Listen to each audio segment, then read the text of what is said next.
Hello, I'm Pamela Davis. Welcome to episode 39 of the Well Done Life podcast.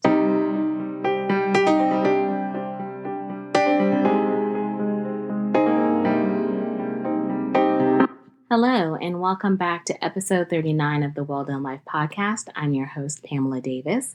If you are new here, hey, how are you? If you have been here before, thank you for continuing to support me on this journey. The Well Done Life podcast is about women leveraging their stories, sharing their experiences so that we can all learn and grow together. So welcome to the community. I look forward to learning and sharing and growing with you. And before we get started, because this week I have a great new voice to bring to the podcast, I want to make sure I give praise and reverence, like I always like to do, to everyone out here dealing with COVID-19. Please, please, please, even though I know we're all trying to get back out there, make sure you're social distancing. Please make sure you are using antibacterial gel. Please make sure you are wearing your mask and that you wash your hands. It's pretty much just the basics right there, especially as people are gathering right now, trying to work on going out there to vote. We need to create safe spaces for people to be able to exercise their vote who are voting in person. And if you haven't voted by mail or haven't dropped it in the mail, just make sure you do that or drop it off at your supervisor's of elections office. I did it. It literally took me 5 minutes. I didn't even have to get out of my car. It was awesome. So there are a lot of great ways out there. Just make sure you exercise your vote. It's not a political thing. It's about using your voice because too many people died for us to be able to use our voice. So make sure you use it. So this week, I am really excited about my guest. She is someone who I luckily just got connected with in the middle of a pandemic, of all things, but she is truly a light in the storm. So I am very excited to introduce Ms. Valerie Moses of the Wellness and Wanderlust. I always stumble when I say that name for some reason. Wellness and Wanderlust podcast and blog. So sit back, relax, and enjoy. Hello, Valerie. How are you? Hi, I'm doing great. How about you? I'm doing good. Before we get started, can you introduce yourself and tell us a little bit about you? Absolutely. I'm so excited to be here as a fan of the podcast. Thank you. So my name is Valerie Moses. I am a community relations professional by day for a local credit union in Central Florida. And I am also the host of the Wellness and Wanderlust podcast and the blog Wellness and Wanderlust. Very cool. Now, of course, I always like to start by asking, how did you get started blogging?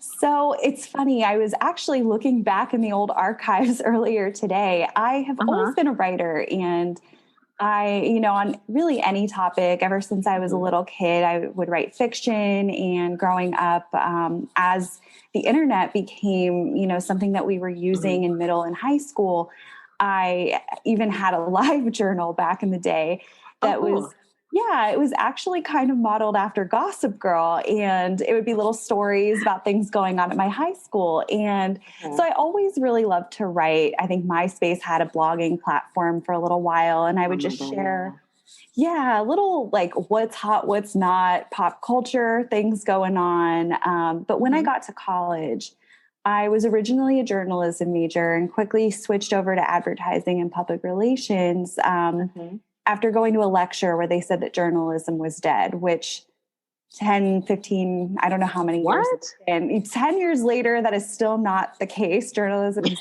not dying.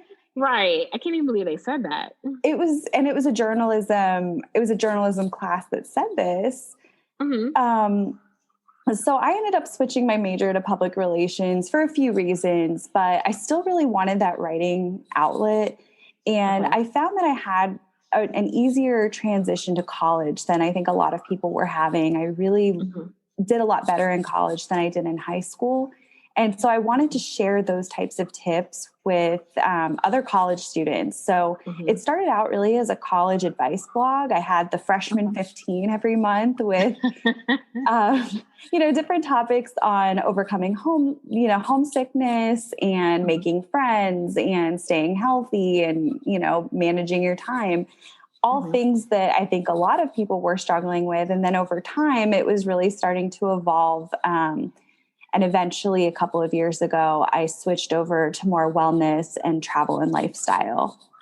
Wow, that's quite a journey.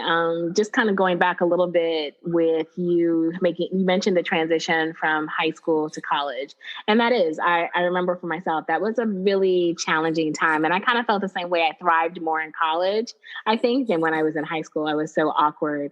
How did that transition point frame you as you started to make that transition going into like health and wellness? Was it because you were feeling more confident in those areas, or it was just growing interest that kind of led you there?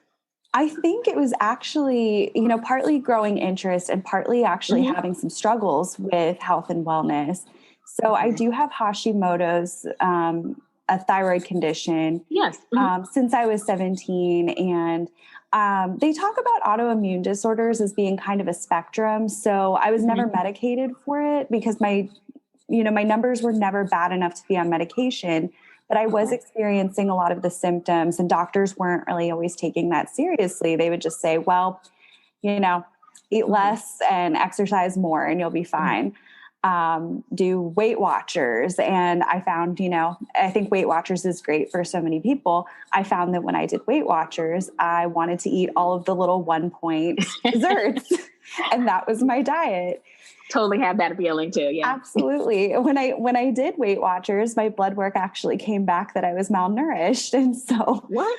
Yeah, because I wasn't really focused on getting the right foods into my diet. And so I'd always had a little bit of a struggle with body image, some disordered patterns around eating and my thoughts around, food and body. And between that and then transitioning from college then to full-time work, I was really working hard, but I wasn't really taking that time for myself. I got into kind of a toxic relationship shortly after college for about 2 years and was making a lot of decisions based on what I thought others wanted of me. I was working myself to the bone and not really taking the time, for travel and all of these things that I really loved. And by the time I got to grad school, I was completely exhausted, had no energy, felt the worst I had felt in years. And so I started to really take an interest, I think, in a lot of Eastern medicine. I started listening to some of the health and wellness podcasts where they would bring on more holistic doctors. And I was finding I've never been shy about being a guinea pig. And, I found that, I was really interested in trying out all these different things, but I noticed that a lot of the health and wellness blogs weren't really representative of me and my situation. A lot of, they're really amazing content creators, but a lot of these people are not, necessarily juggling a full-time in the office type of role and are maybe able to set their own schedules a little bit. And so I was looking for that advice for someone who was juggling school, who was juggling an office role and maybe didn't always have that flexibility. And I found who better to, create that sometimes than the person that needs it the most. And so over the years, really taking an interest in finding what's working for me and being able to share those tips with someone who may be struggling with, the schedule conflicts and the things like that.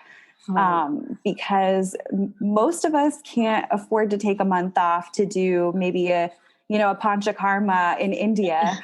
But no, it'd be really great if we could, though. Oh my gosh, it'd be amazing. And, goals. And, while maybe I can't, go to Bali for a month, I can share, here are some things you can do on a weekend trip to X place. And, some tips for making travel and wellness just a little bit more accessible for all of us. I think that's really cool because it sounds like you're taking more of a real world approach to, your health and wellness. Like you said, sometimes it can be a little more aspirational on other platforms versus more practical. Was there a particular tipping point that made you lean toward more of an Eastern medicine approach as opposed to what you were getting here? I would say yes. Right before I graduated from my grad program, so I was feeling just really, I had gained about 20 pounds in the program. Mm-hmm. But more than that, I was just really exhausted and, having a lot of issues. I was actually having a lot of chronic pain that I couldn't really place where it was coming from, no injury or anything like that, and the lack of energy.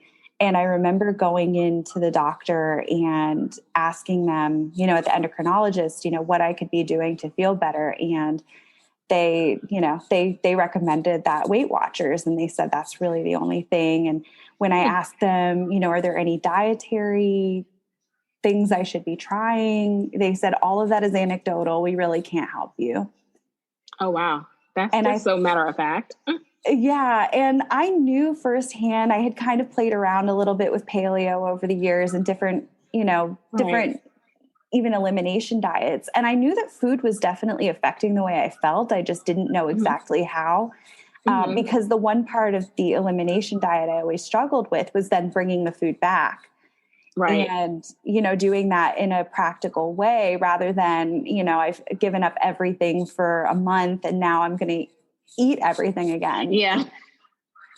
Something's affecting you, but not necessarily what. And so I knew food was having an effect and I wanted to kind of play around with that again and see if that would help.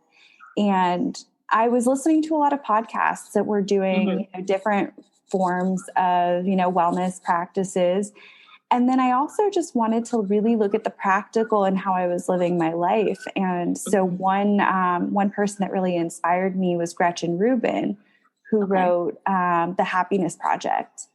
Yes, I've heard of that book. Yes. Yes. And so every month she tackled a different area of happiness and took on just a few different practices for the month. So it wasn't necessarily compounding on each other. So by, month 12, she's doing everything, but, focusing on relationships one month, another month focusing on organization and maybe taking 10 minutes before bed to get things put away. And I was amazed at how sometimes even just the outer order in our lives and having things put away, having your bed made in the morning, you feel, like you've set a good pace for the rest of your day. And it ends up that your mind is a lot clearer.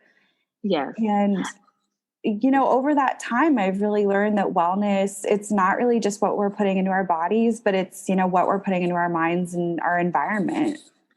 Absolutely. And it's funny because when you were talking about the Happiness Project, it made me think about, I don't know if you've ever read Shonda Rhimes' The Year of Yes. Yes.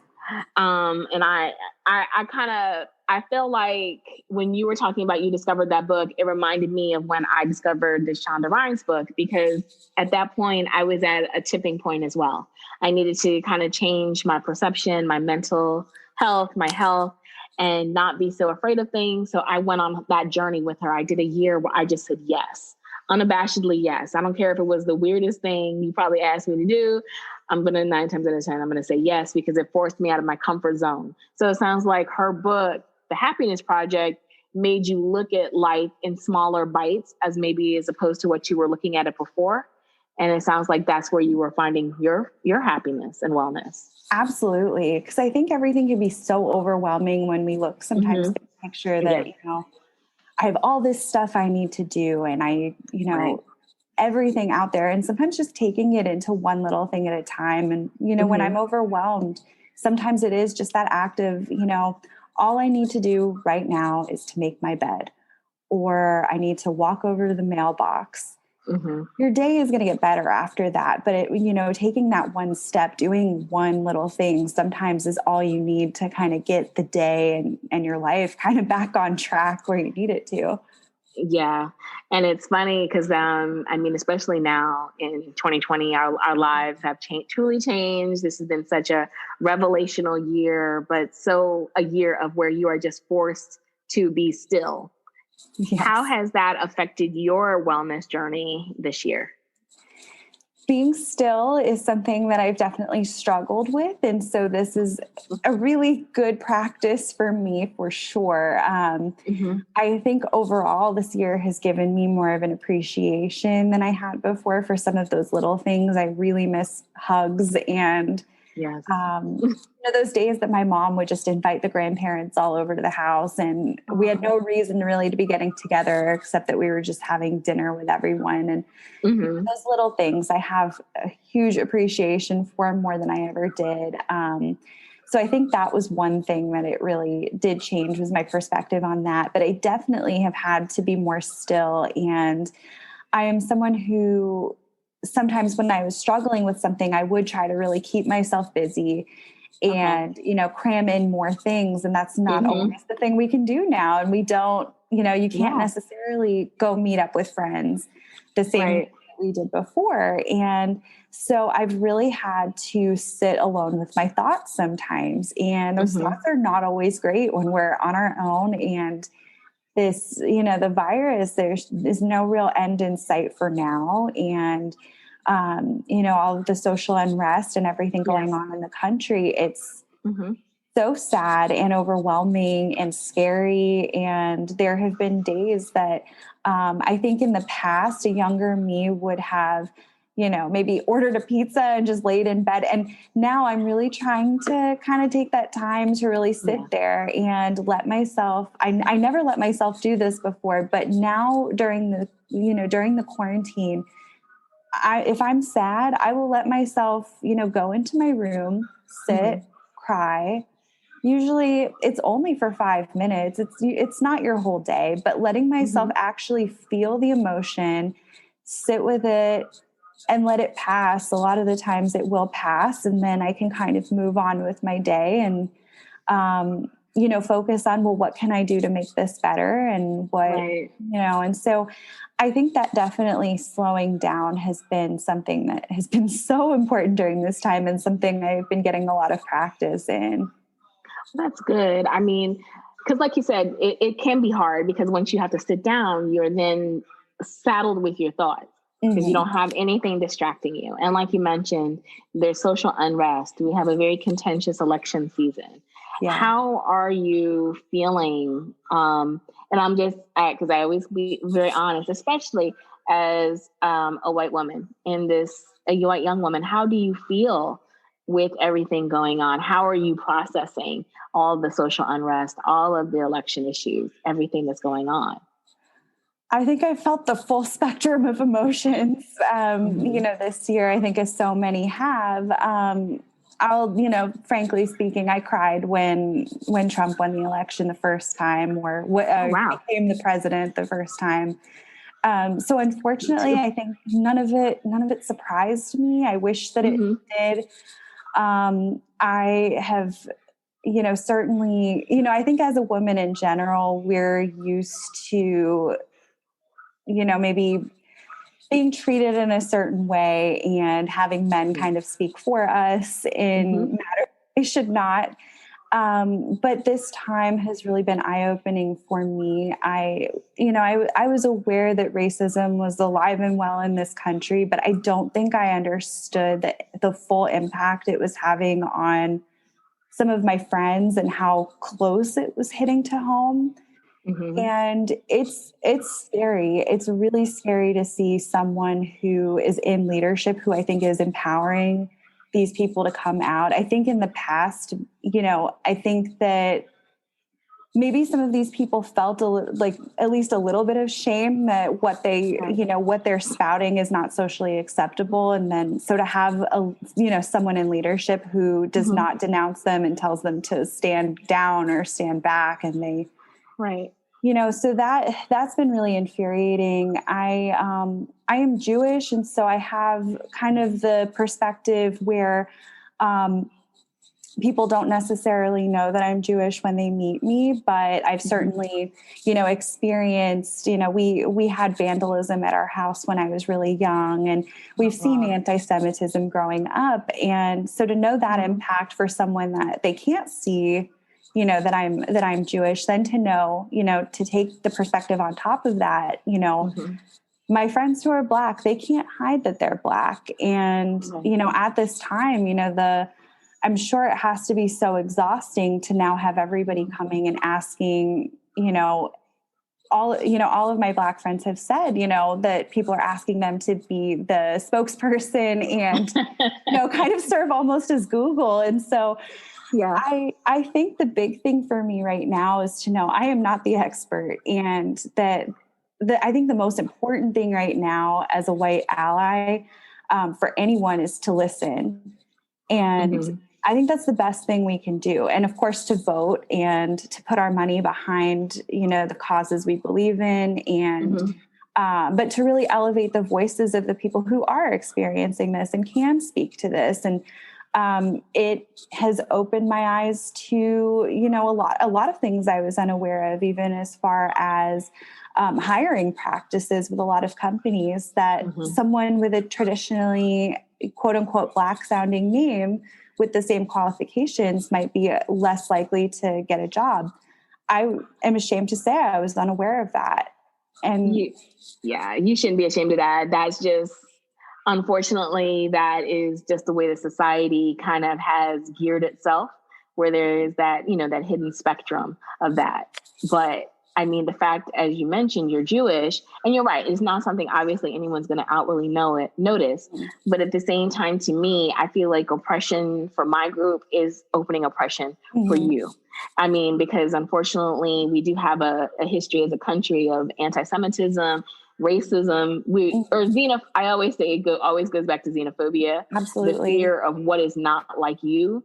And that is why we get oppressed. But just to be able to understand, we have to have those conversations.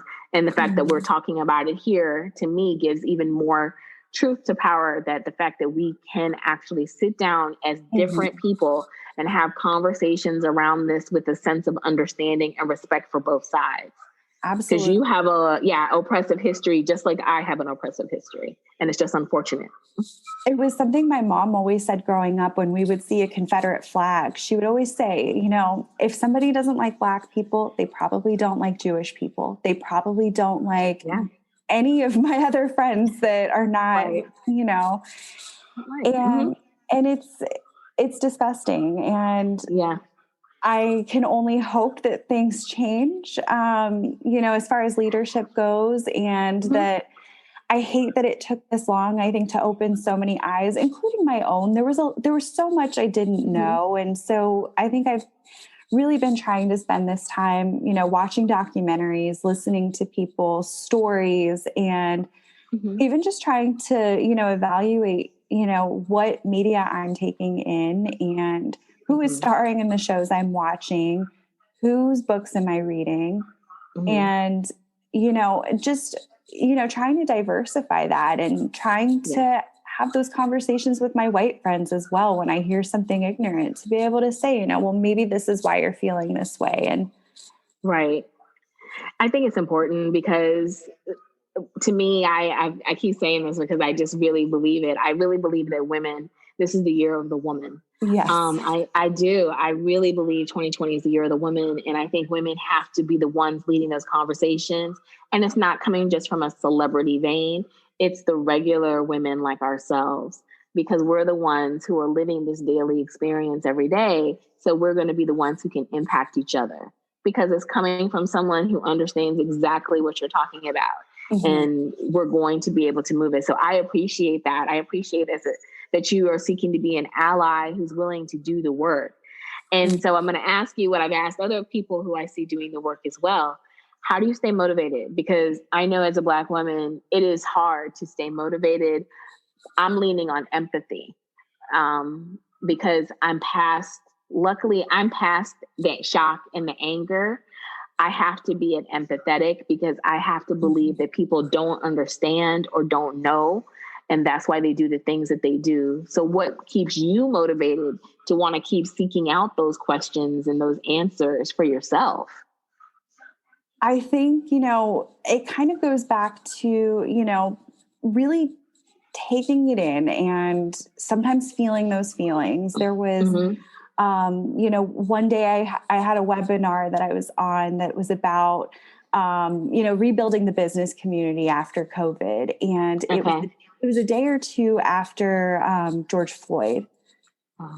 And on the webinar, people started talking about masks and how they felt that it was a violation of human rights. Well, I was thankfully muted and not visible on camera. I was like screaming at the thing, like, I would have been too. What a dumb. This is not a violation. You don't even know. And right. Sometimes letting myself feel those things a little bit. And I think, having a support system, having people to talk to, I think when all of these horrible things are happening in the country, I think we have to have those conversations and, still have our communities intact. And I think that's something that really keeps me motivated. I think toward anything going on right now, any kind of accountability is great. So whether it's sharing on social media or just having a group of friends to, be kind of talking to and going back to. But I think ultimately sometimes just letting ourselves feel these things. I've certainly had my days, not to get too political, where, crazy things are happening in the country. And I'm like, well, maybe we deserve Trump. We're horrible.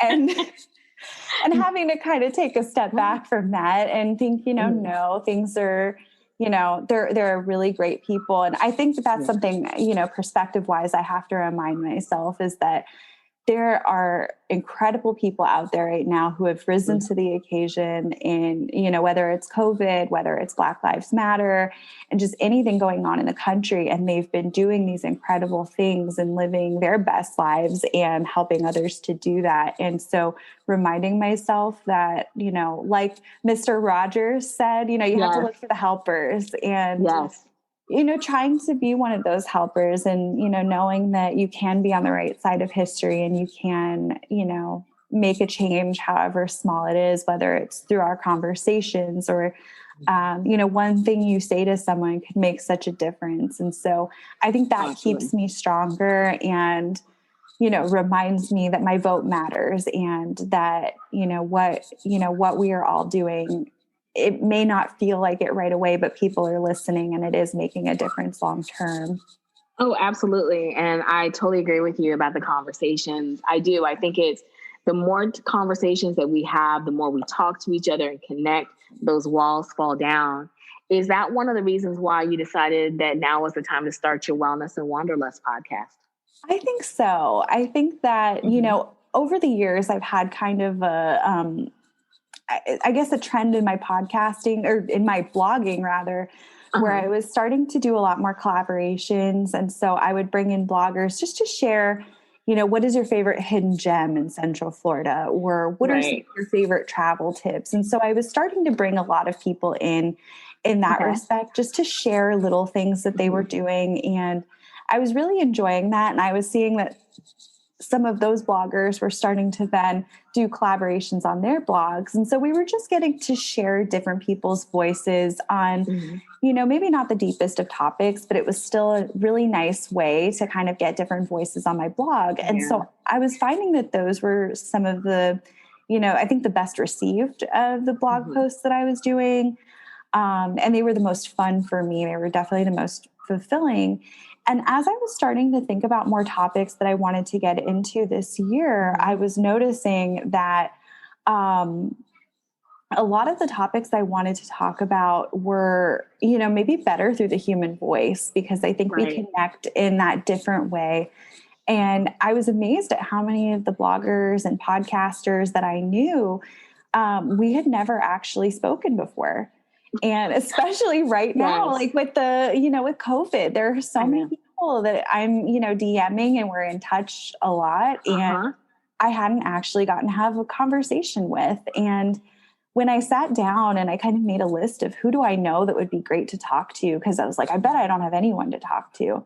I was like, no, I actually, this is like months of people that I've just been wanting to have a conversation with that I think that my followers and friends and listeners would all benefit from hearing from. And so that's been really exciting for me. I am really excited to just bring in different voices from different walks of life. And while it is called Wellness and Wanderlust, we are kind of going beyond, just, typical health topics. And while I did have a travel related one a couple of weeks ago, I mean, so many of them, it's just, female founders and Right. podcast hosts and business leaders. And because I think that it is just so important for our wellness mentally and physically to, be hearing from all of these walks of life. And, I do eventually, I'm sure I will have male guests. They have all been female so far. I think my whole list right now is female because I think, as you said, there's such a power in the female voice, and I think our experiences and I think male listeners can still benefit from that. Oh yeah, absolutely. Yeah. So absolutely. That has been such a great way to stay connected right now, to be able to have those conversations during a time that I think we feel so disconnected. Oh, I totally agree. And I love the fact that your podcast has so many different topics, because I do think, some people will probably feel like, oh my gosh, every conversation is heavy. Every conversation is not heavy. This is a heavy time, but at the same time, you still have to live and feed your soul. Your soul can't always carry the burden. Yes. You do have to talk about fun topics. You have to talk about your health. You have to talk about wellness and traveling. So that's why I think that your podcast is great, because you're making space for that. It's not always the heavy thing. It's fun and enjoyable, and gives your mind a chance to escape and have good conversations. Because I agree, that's how I got started. I have a list of people that I decided I wanted to talk to, that I've been fangirl following for a while. So it's just like, okay, I'm going to talk to you. And I feel like talking to you is going to benefit somebody else. And we're just going to make this thing work, because it's a good conversation. I think that's so important. I mean, that's one of the things I've been the most passionate about right now, is just community and, building that. And it's incredible when I go through my list of who has come on and who's scheduled to come on. Like, everybody, a lot of them know each other, and but many of them don't. And I think that we all have, content that we focus on that is similar, but it's so different. Right. It's complementary, but we can learn from each other's different perspectives and experiences. And so I'm really excited to get to do more of that and have the conversations that I've been wanting to have, and do that mix. Sometimes it is going to be, we do need to be focused on these, really important things going on right now. But then we also need to know, how can we work from home a little bit more effectively? And what are, some tips for solo travel and things like that. So I am definitely trying to create that balance. And, and I think with everybody, we all get into, that's what I love with these conversations, is where they go and how deep they get. Yeah. Because I think that that's what's important. I mean, it's all about balance. Like you said, I love the deep conversations as well. But at the same time, my soul definitely needs happiness. So having moments where we talk about travel, I miss traveling so much. So when you said that, that's why my eyes perked up. I love solo traveling. I can't wait to travel again. Just like I'm sure half of the other world feels that same way. I know you mentioned community is one thing that you're very motivated by right now. What has been one, if you can name just one of the most impactful things that you have learned in 2020 that is affecting your content? That's a great question. You got it. Oh my goodness. I got to think about that for a second. What is something? I think right now, in general, this has been an unprecedented time for everybody. As cliche as that sounds at this point. Never cliche, but so factual. No cliche. And I think that right now, everybody is experiencing it differently. And we have, I was handling it very well at the beginning. And, and at times you have, your good days and you have your bad days. And I think it becomes a lot less lonely when we realize everyone else is missing someone and they're missing something. We're all, I think everybody is mourning travel, except for the few people that I'm seeing that are still somehow doing it, which good for you. I wish I could figure it out. Yeah. But I think knowing that we are all struggling right now, and that while I love working from home, my friends, some people I know are really struggling with that. And that is not the ideal situation for them.